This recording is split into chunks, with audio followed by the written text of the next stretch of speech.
여러분 반갑습니다. 2024년도 대한예수교 장로회 총회 구역공과 함께 공부할 수 있어 참 감사합니다. 우리 교단 구역공과는 하나님 나라 백성의 뿌리와 열매라는 주제로 2024년도 함께 공부하게 되는데요. 여러분 이 공부는 여러분 이미 잘 아시듯이 아주 어린 유치부 아이들부터 어르신까지 같은 날 같은 주제로 공부하게 되어 있는 통합학습 과정입니다. 무슨 이야기냐면 우리가 이번 주간에 이 말씀을 공부한 다음에 주일 지나고 우리 자녀들 만날 때 오늘 너는 뭐 배웠니? 하면 어른들이 공부한 것과 어린이들이 공부한 것이 같아질 수 있다는 거지요. 또 뿐만 아니라 너는 오늘 뭐 배웠니? 이렇게만 물어보면 자꾸 검사하는 것 같잖아요. 그러지 않고 아빠는 오늘 뭐 교리에 대해서 이런 걸 배웠는데 예전에 교리 배운 거 요즘 더 배우면 좋겠다는 생각을 하게 됐어. 이렇게 이야기하면 아이들이 나도 그거 배웠는데 아빠 옛날에도 교리 배웠어요? 이렇게 자연스럽게 가족 간에 배운 말씀을 가지고 그 주간의 주제를 맞춰 이야기할 수 있게 되었습니다. 이렇게 함께 공부할 수 있는 것이 참 감사하고요. 하나님 나라 백성의 뿌리와 열매라는 이 주제는 올 한 해 동안 교리를 전체적으로 공부하게 되어 있습니다. 주제 구성을 보시면 항상 우리 교단의 공부는 4개의 계절로 되어 있어요.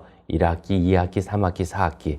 그래서 하나님 나라 백성의 법과 구원계획, 길, 소망이라는 이렇게 4개의 주제를 넣어드렸는데 이건 사실은 주제를 4개로 구성한 거고요. 이 안에는 기독교 교리의 전반적인 것들이 다 들어있고 그 중에서 1학기는 하나님 나라 백성의 법, 특별히 1단원 하나님 나라의 가치와 법이라는 주제로 같이 공부하게 됩니다.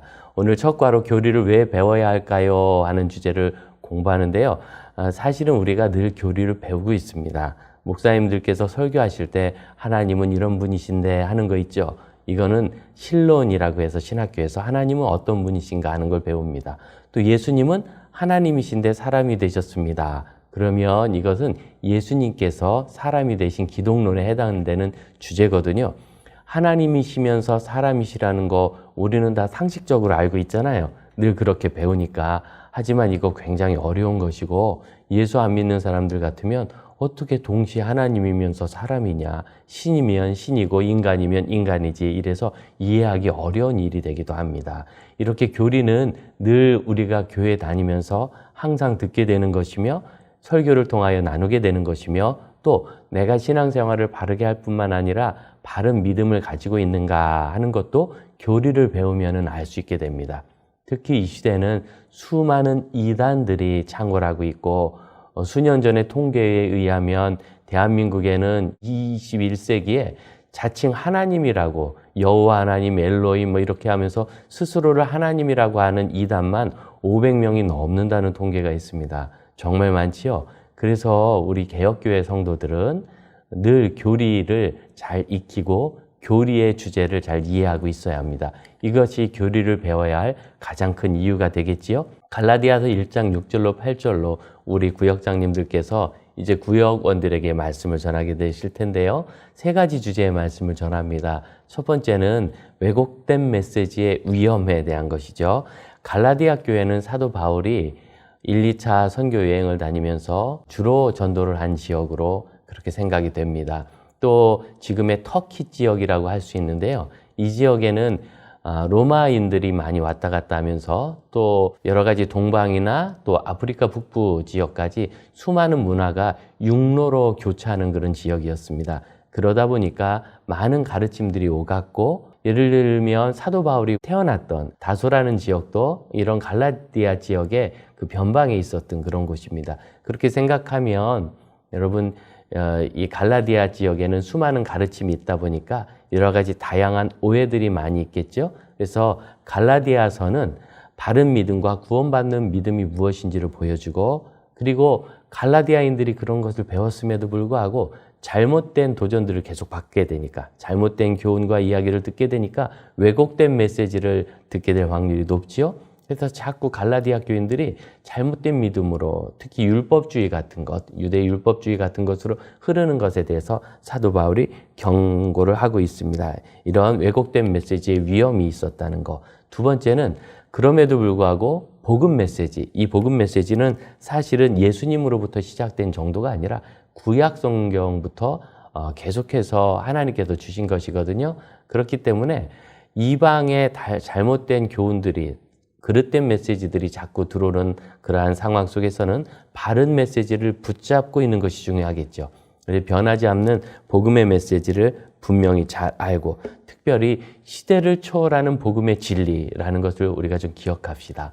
여러분, 이 복음은 2000년 전 예수님께서 우리에게 주셨고, 그 이전에는 사실은 에덴 동산에서부터 하나님께서 우리를 구원하기 위해서 계획하신 것이며, 그리고 당연히 지금 복음이지 우리에게 주어진 지 2000년이 지난 지금도 당연히 진리고 예수님이 오실 때까지 분명한 진리입니다. 그러니까 이 복음, 오직 예수님 믿는 의인은 그 믿음으로 구원을 받는다. 예수님 믿으면 의인이 되고 그 의인은 하나님이 주신 것이어서 구원받는다라는 복음 메시지를 분명히 기억하고 있어야 합니다. 그리고 이러한 진리를 우리가 어떻게 지켜나가는가. 그럼 진리를 지킨다는 것은 지키려면 뭔가 싸워야 되는 것 같잖아요. 그런데 이런 것은 외부로부터의 투쟁이 아니라, 외부와의 투쟁이 아니라 우리 자신이 바른 믿음을 붙잡도록 하는 그러한 노력이어야 합니다. 그래서 2000년 동안 교회는 이 복음의 진리를 배우고 유지하고 가르치면서 지금까지 왔고 전 세계에 구원의 복음을 전하고 있거든요. 오늘날도 마찬가지고 앞으로도 우리는 그렇게 할 것입니다. 이런 교리, 바른 진리를 붙잡는 이 한 해가 되자고 우리 구역장님들이 잘 권면해 주시면 감사하겠습니다. 이어서 이제 공과를 공부하게 되는데요. 구역장님들이 말씀을 쭉 읽으면서 전하실 수 있도록 여러분 책이 되어 있지요. 그리고 나서는 구역원들과 함께 공과책을 공부하실 때 본문을 한번 천천히 읽으시고요. 본문이 오늘 길지 않으니까 이런 신약에 있는 서신서의 본문들은 길지 않은 경우에는 2번, 3번 이렇게 좀 반복해서 읽으면 내용을 파악하기 좋다고 늘 말씀드리고 있습니다. 자, 오늘의 요절이 있잖아요. 갈라디아서 1장 7절. 이런 요절 말씀은 다 같이 한번 읽어보면 좋습니다. 저희 같이 한번 읽어볼까요? 시작. 다른 복음은 없나니 다만 어떤 사람들이 너희를 교란하여 그리스도의 복음을 변하게 하려 함이라. 갈라디아 1장 7절 말씀. 아멘. 예, 잘 하셨습니다. 다른 복음은 없습니다. 다른 사람들이 그렇게 할지라도 우리는 그리스도의 복음을 잘 지켜야 하고요. 자, 오늘의 요점입니다. 교리는 성경의 핵심 가르침입니다. 같이 한번 해볼까요? 교리는 성경의 핵심 가르침입니다. 그래서 창세기부터 요한계시록까지 66권의 성경에 있는 중요한 내용들을 정리한 것이 바로 교리다. 이 교리가 바로 되어 있어야 우리 믿음이 바로 서게 됩니다. 자, 본문 이해가 되어 있습니다. 갈라디아서는 사도 바울에 의하여 우리에게 주신 것인데, 여러분 사도 바울이 갈라디아 지역의 교회들에게 편지를 보냈을 때 이 편지의 저자는 성령님이십니다. 예, 하나님께서 우리에게 주신 것이고, 사도 바울은 뭐 아무런 감정도 없이 기록한 것은 아니고 성령의 감동을 받아서 그가 기록할 때 완전한 하나님의 뜻이 되도록 그렇게 성령님께서 주관하셨다. 이걸 이제 영감이라고 하죠. 이렇게 해서 사도 바울이 보낸 이 편지, 이것이 성경 말씀으로 우리에게 있는 것입니다. 그런데 그때 다른 복음 2가지로 묘사했는데, 하나는 교회를 교란하는 것, 교회를 혼란스럽게 하는 것. 이거 누가 좋아할까요? 사단이 좋아하죠. 그래서 교회에 있는 여러 이단은 결국 그 머리 위로 올라가면 사단이 그 배후에 있는 거죠. 교회를 교란하게 하는 것. 두 번째는 복음을 변질시키는 것. 곧 구원을 받지 못하도록. 사단은 우리가 구원받는 거 싫어하니까. 그 이유는 하나님께서 우리를 구원하시기 원하시고 우리를 사랑하시니까 그걸 방해하려고 구원받지 못하게 그렇게 합니다. 그런 2가지 악한 짓을 사단이 하고, 이 다른 복음이 그런 역할을 할 때 이것이 얼마나 위험한 것인지 사도 바울이 경고합니다. 뭐라고요? 하늘로부터 온 천사라도 다른 복음을 전하면 저주를 받을 것이다. 이렇게. 자, 다른 복음을 따르는 것, 이것은 유익하지 않은 일이고 특히 공동체에 큰 해가 됩니다. 이단에서 깨어난 사람들이 제일 어려워하는 것이 뭐냐면, 본인이 이단에 빠져 있을 때 다른 사람들을 이단으로 많이 끌고 들어갔다는 거예요.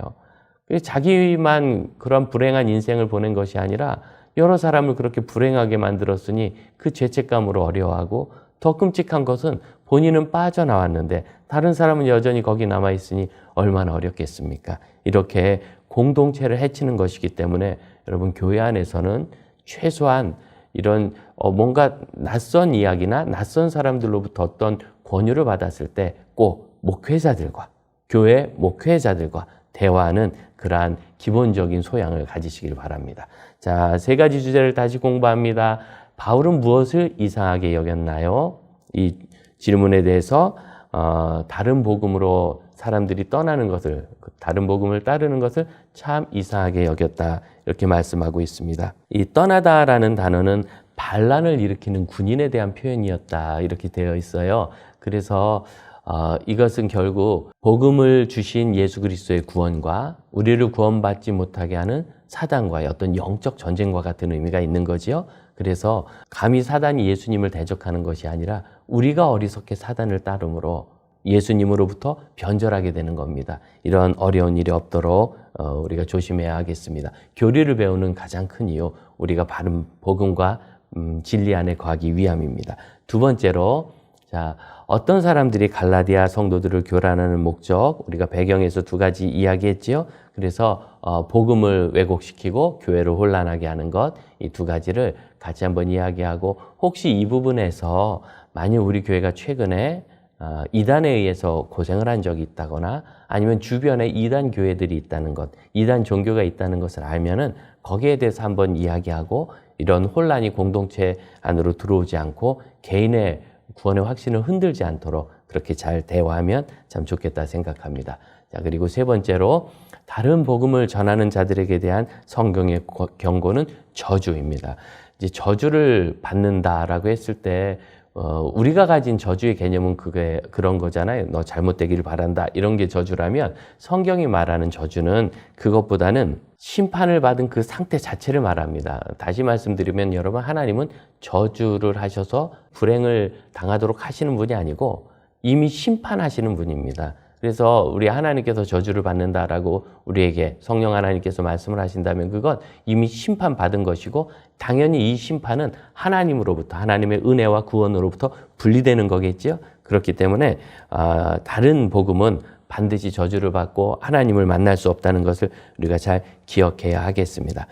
구원의 핵심 진리가 하나 있다. 지금 이 본문의 맨 아래쪽에 있죠. 구원의 핵심 진리는 그리스도 몸 안에서 연합되는 것이다. 곧 우리가 구원받는 것은 세례를 받을 때 세례로 인하여 그리스도와 하나가 됨을 선언하는 것처럼, 구원을 받을 때 우리는 죄에 대하여 십자가에서 죽고 의에 대해서는 그리스도와 함께 부활하는 겁니다. 그래서 구원이 있는데 구원을 놓치면 그리스도로부터 분리되겠지요. 그래서 다른 복음, 잘못된 가르침은 성도를 큰 불행에 빠지게 하는 것이므로 아주 경각심을 가져야 하고, 사실 성도들이 이것을 판별해서 피하기는 쉽지 않습니다. 그러면 어떻게 해야 하는가 말씀드렸죠. 목회자들과 꼭 상의하세요. 목회자들은 전문적인 신학 교육을 받았고, 또 최근에 있는 이단들의 문제에 대해서 정보도 있고, 그리고 혹시나 처음 듣는 것들도 조사해서 알아낼 수 있기 때문에 꼭 목회자들과 의논하시고, 이단들이 하는 많은 잘못된 말 중에 이런 게 있어요. 본인들이 이단이 아닌데 억울하게 기성의 교회들이 세물 내서 본인들을 이단으로 몰았다, 이런 식으로 말하는데 여러분, 그거 절대 아닙니다. 이 교리는 그렇게 어떤 한두 사람이 결정을 하고 판별을 하는 게 아니고요. 어떤 단체나 교회가 이단으로 정죄될 때는 수년 동안 연구하고 또 10여 명 이상의 전문적인 신학자들과 목회자들이 연구해서 그것을 우리 교단에 보고해가지고 그 보고를 공청회도 하고 비교해서 그래서 나오는 거예요. 그렇기 때문에 그분들이 그런 얘기를 한다고 절대로 속지 말고 반드시 목회자들과 상담하셔서 이런 다른 복음의 문제에 빠지지 않기를 바랍니다. 묵상 이야기에 우리가 바른 믿음을 갖고 경건하게 하나님께 집중하면 하나님의 음성 듣는 것에 대한 이야기가 있는데요. 이제 우리가 하나님의 음성에 대해서는 조금 조심할 것이 하나 있습니다. 뭐냐면 하나님의 음성이 들린다 그래서 무슨 사도 바울에게 메시지가 들려온 것처럼, 그렇게 물론 성령님은 지금도 역사하실 수 있지만 그런 것보다는 우리 마음에 있는 어떤 감동이나 은혜와 비슷합니다. 그래서 하나님께서 내 마음에 이런 감동을 주시는구나 이렇게 생각하시면 그게 흔히 하나님의 음성이라고 말하는 그런 경건과 영적인 경험이고요. 그리고 하나님께서 내게 그런 감동을 주셨을지라도 아무리 내가 감동받았을지라도 이것이 공적으로 되려면 공동체가 받아들여야 되거든요. 그러니까 내가 받은 감동을 너무 강조하지 말고 목사님 같고 이것도 의논을 하셔서 공동체에 유익되게 하시면 잘못된 그런 가르침으로 빠지지 않을 것입니다. 언제든지 우리가 하나님께 주목하고 성경 말씀에 주목하면 우리는 많은 어려움으로부터 자유를 얻을 수 있을 줄로 믿습니다. 구역원들과 함께 대화를 해보세요. 나는 어떻게 구원받았는가? 이제 구원에 관한 교리가 되는 거거든요. 우리가 바른 복음을 통하여 구원받습니다. 그리고 기도하실 때는 그리스도를 바로 알기 위하여 성경을 바로 알도록 성경을 사사로이 풀지 않고 목회자들과 항상 교회의 공적인 가르침에 합당하게 그렇게 이해하도록 그리고 각자 예수님과 성경 말씀에 더욱더 주목하고 우리 교회의 가르침 이게 제일 건강해요. 우리 교회의 가르침을 늘 마음에 품고 다른 것이 우리는 궁금증이 많은 그러한 존재라서 저 사람은 왜 저러나 저기는 뭐가 있나 이런 궁금한 것이 있을 수 있는데 바른 것을 궁금해야지 잘못된 것을 궁금해하면 좋은 결과를 얻을 수 없습니다. 이런 부분을 유의하시면서 신앙생활 하시고 올 한 해 우리 함께 교리를 공부하면서 하나님 나라 백성으로 바른 도를 따르고 법을 이해하는 믿음의 사람들 되시길 바랍니다. 다음 주에 다시 뵙겠습니다. 감사합니다.